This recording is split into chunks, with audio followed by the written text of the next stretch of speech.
This is DG Vision Network. Hello there, it's good to be here again. This is DG Vision Network with Byra Gade. Regularly on this show, we bring you issues in ICT, business, lifestyle, and innovation. You can call it Africa's leading business and technology edge. I am Gideon Tobiloba. This is DG Vision Network. One of the best ways to stay informed on trending issues in ICT, business, lifestyle, and innovation is to subscribe to our YouTube channel, www.youtube.com/DGVisionNetwork. It's a home to everything you're looking for in these areas. Don't also forget to follow us on all our social media handles displayed on the screen, as prizes are also available to win. In this edition, we have a special report on how technology is affecting music production, from creation to recording to producing to distribution to consumption, all processes of music production you can think of, plus a special interview with founder and executive director, CyberSafe Foundation, Constance Stavely, who will discuss with us cybersecurity issues and what everyone should do to stay safe on the internet. On the top 5 today, we give you the top 5 AI movies that you must see. These and many more, but first, let's catch up with the trending issues and development that made news during the week. Digitization is one of the most popular business trends in recent years, especially in the post-pandemic era. And in today's environment, the odds are stacked against organizations and economies that do not adopt digital transformation. Oluwatomiwa Williams, the country manager of Microsoft Nigeria, called on stakeholders to work together as opposed to working in silos in order to harmonize in aiding the country to embrace digital transformation.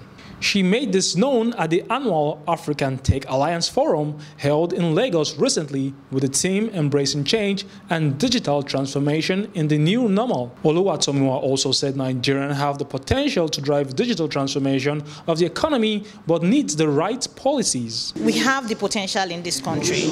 We have what it takes. We just need to have the right policies, have the right enabling environment, and the right level of partnership to make sure that we harness the potential that we have to drive accelerated digital transformation of Nigeria economy. President of African ICT Foundation, Tony Ojobo, who was a speaker at the event, highlighted the significance of government collaboration with companies to aid local manufacturing and produce cost-effective devices. Be for government to look at how to partner with them, equipment manufacturers. For instance, how can we get low-cost devices? Low-cost devices that parents can buy at a reduced rate so that they can provide laptops for their children, or even notepads, as the case may be. So that's an area where I think government should look at. The convener of Africa Tech Alliance Forum, Mr. Peter Aluka, spoke on the reason behind the focus of this year's forum. Because of the virus, and at the same time, a lot of other things happened that changed the way we worked, the way we schooled, the way we assessed Medicare, the way we shopped, the way we did a lot of things. You know, we never knew we can talk to government officials virtually, and COVID made it happen. So we are taking from the positive aspect of what happened, in the sense that technology took over. The things we never knew were possible became possible. The projects that couldn't be executed in weeks were done in days, because technology was given its rightful place. So Afritech this year is calling attention for us to rev up that, for us to, not to slack. African Tech Alliance Forum is an annual event organized to offer platforms for stakeholders to identify and showcase technological solutions. As the world continues to observe Cyber Awareness Month, the information technology system and security professionals have called for a collaborative effort in the fight against cybercrimes in the country. The treasurer of the association, Dr. Akinsheyi Martins, who represented the president Otumba Arogundade, disclosed this at the association's second Cybersecurity Conference 2021. We have series of arms of the government, security outfits that are there to do the job. But the question that we need to ask ourselves is that where is the level of collaboration? The collaborative effort needs to be there. It is then we'll be able to get it right and to move forward, as in the area of cybersecurity in Nigeria. Because cybersecurity is not prone to Nigeria alone, it's a global thing.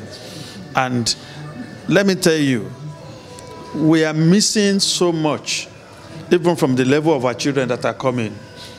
Because a lot of them, when you don't focus the interest of the children in the area of positive things, they will use their effort and their strength and their talents towards negative things. According to a recent report by the Federal Bureau of Investigation, Nigeria was listed 16th among countries most affected by cybercrime. This is DigiVision Network. This is DigiVision Network with Baragabi, your leading business and technology show on the continent. I am Gideon Tobilaba. For details, join us at www.youtube.com/DigiVision Network. Subscribe for news, views, and to win prizes. Don't forget to also follow us on all our social media platforms displayed on the screen. From 1860, when the first known audio recording was made, to the present time, a lot has changed in the space of these 160 years of music revolution. Today, technology has taken over music production from recording down to distribution and consumption. And in this special report, we'll see how far technology has gone in changing how music is produced, distributed, and consumed. Take a listen.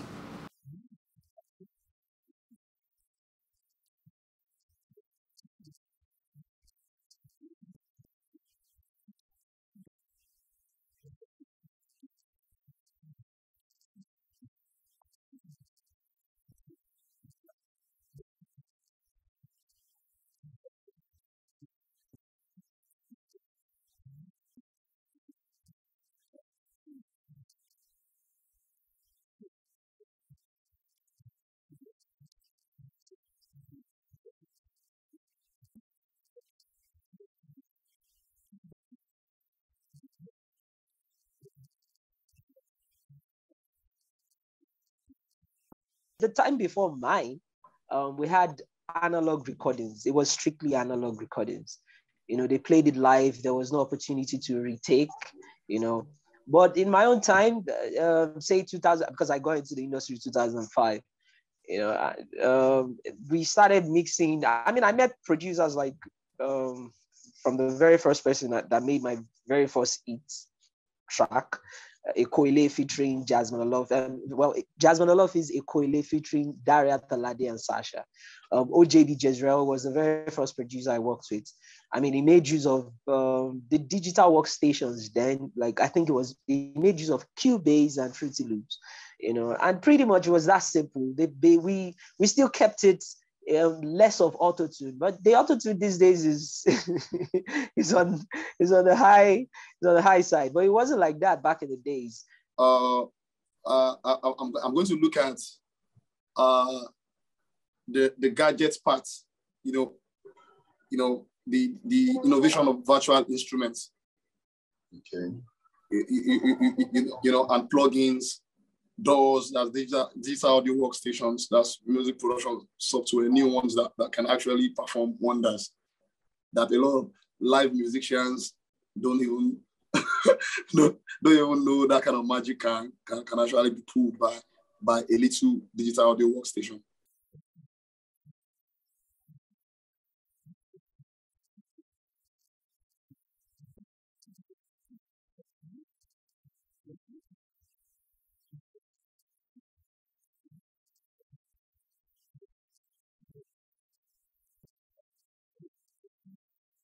Technology really changed a lot of things, in music production. We also cannot forget the payment platforms also, because of the ease of transacting across borders. It's been easy to have access to plugins that would have been considered ridiculous. Now we have access to plugins and we can pay for it, but I mean, without that even happening, we wouldn't even have the kind of industry we have today. So big ups to the fact that payment platforms, opened up the market for us to have access to the kind of plugins and tools that we need to make music for a start. Oh, well, that's affected the way music is produced in so many ways. But I think the major way, the real game changer is the DAW, the digital audio workstation, which allows you to make music. All right. It allows you to make music all by yourself without the band. The conventional way of, making music back, you have to come to the studio with your band, the lead singer, you have the guitarist, you have the drummer, the keyboardist, and the rest. Everybody has to come together to play music. But these days, if you have the software, your digital audio workstation, the likes of Fruity Loops, Cubase, Pro Tools, and some other ones that I haven't mentioned. If you have those ones, you can easily create music all by yourself, as long as you have the know-how, you have the skills. I don't think technology is just a development. I'm saying the development that's making things easier for we the producers. I don't see any negative feelings about technology in music right now, because it's really helping. It's really helping me. For me, I don't know other people, but it's really helping me to make things so easy. I can play bass, I can play keyboard, I can play all kinds of instruments just on the software. So I think technology is really make things easier for me to produce a song.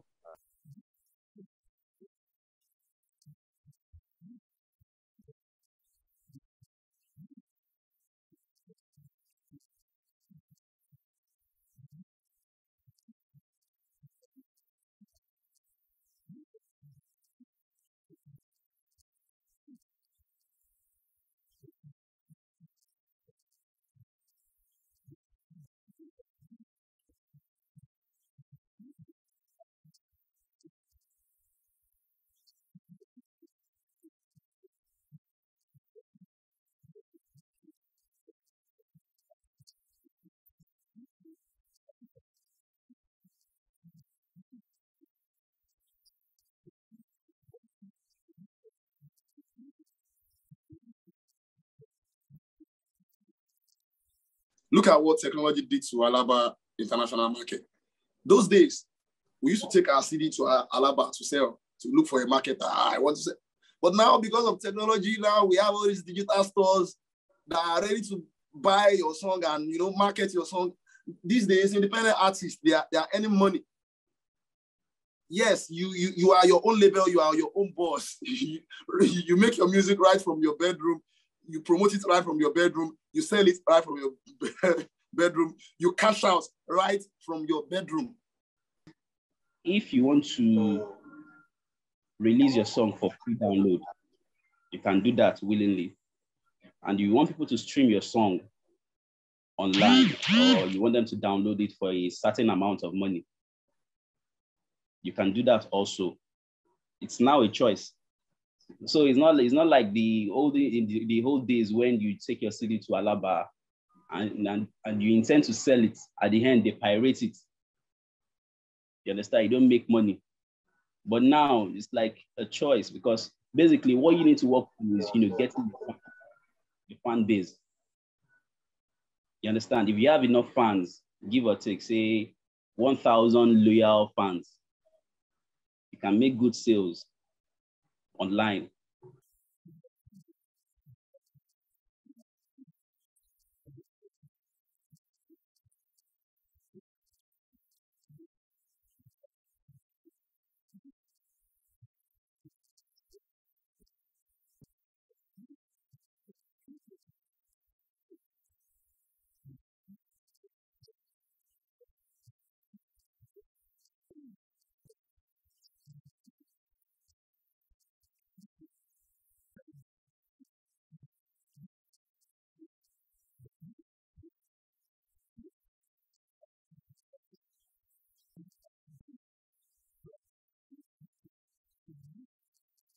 You'll be listening to some kind of sounds that you'll be asking, where did this sound come from?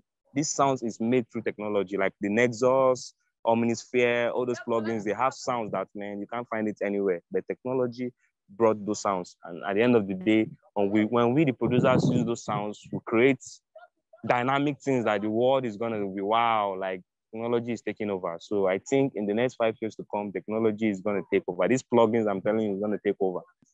I feel whatever comes, let's just keep making good music and let's just keep sharing the happiness. You know, I feel that really is what matters. You know, Nice made a song many years ago. He said, which means if I drum on a scene, people will still dance. You know, so if what is provided, if what is available is technology to make a good sound, then make the best of all sounds. Hello, I am Bayero Agabi. Welcome you to this new ride, a digital ride that takes you into the lifestyle experience of innovation, tech impact, and new business frontiers. This is DG Vision Network. On a weekly basis, we keep you well informed of developments and trends. Now the tech ecosystem is impacting politics, business, public and private enterprise management, plus how the new digital life can transform your business. I am Bayero Agabi. Join us. That's our special report on how technology is impacting music production and consumption in this present age. You are still watching DG Vision Network with Bayero Agabi. For details, log on to www.dgvisionnetwork.com, or better still, subscribe to our YouTube channel, www.youtube.com/dgvisionnetwork. I am Gideon Tebleba. Next to come is the top 5s for those of us who like artificial intelligence movies. This week, Prince Mamodu gives us the top 5 AI movies that is a must watch for all. Let's check it out. Hello everyone, I am Momodu Princely.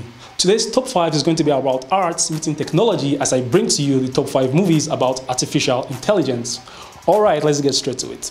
At number 5 on the list of movies about artificial intelligence is a movie actually titled Artificial Intelligence, or AI for short. This futuristic tale, directed by Steven Spielberg, is about a highly advanced robotic boy who hopes to become a real boy so he can win back the affection of his human mother who abandoned him. His hope of becoming a real boy leads him on a journey to find his blue fairy who can make his dream come true. Now, this movie is somewhat a futuristic spin on the classic tale Pinocchio. It stars Haley Joel, Jude Law, and the late Robin Williams. Number 4 on the list is Her. Now, unlike most movies about artificial intelligence, which are actually action or adventure, this 2013 critically acclaimed movie is a sci-fi romantic drama. In the movie, a lonely writer named Theodore catches feelings for a fascinating virtual assistant named Samantha. This movie gives us a fresh perspective on the impact AI has on human relationship. The movie stars Academy Award winner Joaquin Phoenix, who plays Theodore, and Scarlett Johansson, who voices the virtual assistant. Number 3 on the list of AI movies is Ex Machina. Ex Machina is a sci-fi thriller and was released in 2014. Many consider this movie to be a milestone when it comes to the involvement of AI in mainstream movies. The movie revolves around a young programmer who is given an opportunity to be part of an experiment to evaluate the capabilities of a humanoid AI. What happens next carries the storyline forward and captivates viewers in the process. If you haven't seen this movie, trust me, you have to. The movie stars Alicia Vikander, Oscar Isaac, and Domhnall Gleeson. In at number 2 is Blade Runner.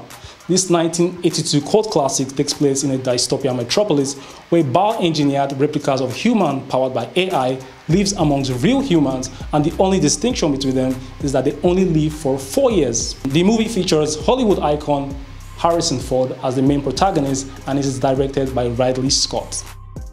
And to our number 1 on our top 5 movies about artificial intelligence is The Terminator.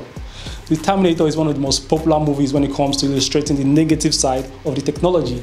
The movie shows how AI suddenly turns evil and ends up destroying humanity. The movie emphasizes the importance to create artificial intelligence that is safe. In The Terminator, a human soldier is sent from the future to stop an indestructible killing machine who is also from the future from assassinating a young woman whose unborn son is key to humanity's future. Of course, we all know the movie stars Arnold Schwarzenegger and is directed by the legendary James Cameron. Those are the top 5 movies about artificial intelligence. Hope you enjoyed it. If there's any movie you felt should have been on this list, you can head to our YouTube channel, www.youtube.com/DGVisionNetwork, and drop your comment. That was all for this week's Top 5. And in the world of the famous Terminator, I will be back.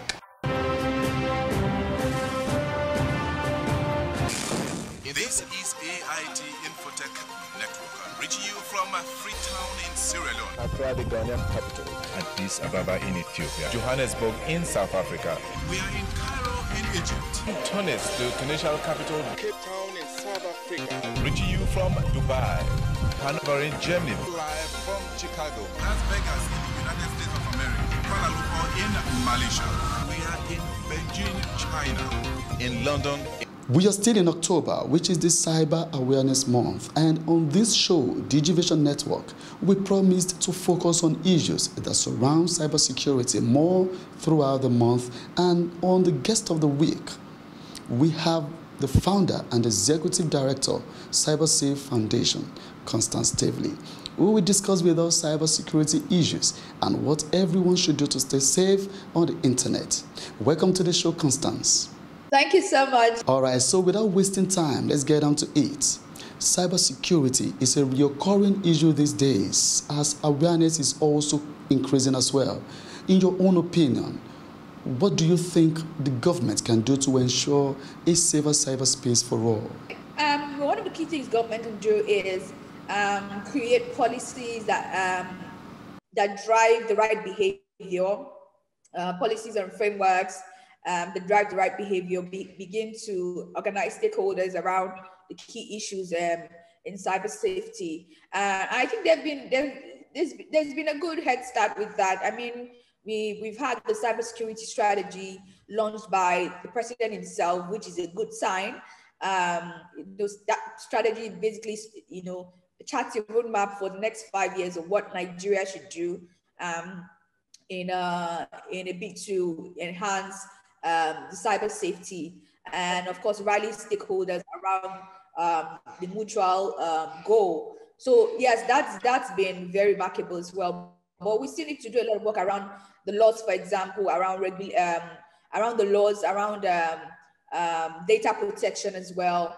And I'm hoping that the government begins to take very practical steps around reviewing these things and making sure that we have the right structure that drives the right behavior, and investments are actually made in cybersecurity awareness. That's been a big issue, because while we can have the enterprises, have some sort of investment in ensuring that they have the right tools to protect our data, the day-to-day user of technology has a role to play in cyber safety, and they must know that what role they have and what they must do. So we have to begin to work towards government investing as well in cybersecurity awareness. How best do you think organizations can protect themselves from cyber threats and attacks? Okay, a very, very strong way they can do this is by proactively putting in place personnel and processes to ensure this as well. Personnel and processes to ensure this. So for example, organizations should have a threat intelligence expert on their team. But we have situations where a lot of companies may not necessarily have security teams. I mean, apart from the banks that are highly regulated, that have a full cybersecurity department, that has many other functions. We find that many organizations are at maturity levels that do not have these things. So some of them just have some IT guy that is doubling to do several other things. We need organizations to be intentional about having a threat intelligence expert on their team, and even subscribing to platforms that share threat intelligence updates. I mean, there are subscriptions that you can pay and begin to receive these updates per sector or generally speaking. So being able to plug into that ecosystem, having an expert on ground as well that understands and can begin to research the threat landscape, because it changes per time. It evolves a lot. Thank you very much for that response. And lastly, what role do you think individuals can play in fighting against and guarding themselves against cyber criminals? But one of the key tips I'll give anybody is cybercrime or cyber criminals usually play with people's emotions to be able to get access to this information. They might come from the angle of driving fear in you. And once you are afraid, you're no longer thinking logically. So they will rattle you maybe with something going wrong. They will say something has gone wrong, something is missing in your account, for example. You know, someone had just withdrawn money, someone had just been added as a beneficiary that you don't recognize. But all of these schemes or all of these lies are around rattling you to be afraid and wanting to take action without logically thinking. So I would advise for every single person, when you feel any extreme emotion, so when you feel extreme fear of missing out, fear of losing something, when you feel any extreme excitement, excitement of gaining something, of benefiting hugely, getting a huge return on investment that is abnormal, you know. Yeah. Whenever you feel any extreme emotion, ensure that you pause before taking any action. Stop, think before you act. So what I do is I disengage for some time, for some hours, and come back with fresh eyes and with my mind clear and look at an email, whatever email is asking me to take actions promptly. You understand? And then that's the only time I come and reassess the situation. So it's important that you pause, stop, and think. And then you come back to that situation more logically. I must thank you very much for your time. That was Constance Stavely, the founder and executive director of CyberSafe Foundation, talking to us about what governments, organizations, and individuals can do to be safe from cyber threats and attacks. And that's the show for the week. For details, please join us at www.dgvisionnetwork.com, or better still, subscribe to our YouTube channel at www.youtube.com/dgvisionnetwork. On behalf of the regular anchor by Ragabi, thank you for watching. I am Gideon Tobiloba. Join us again next week. Bye for now.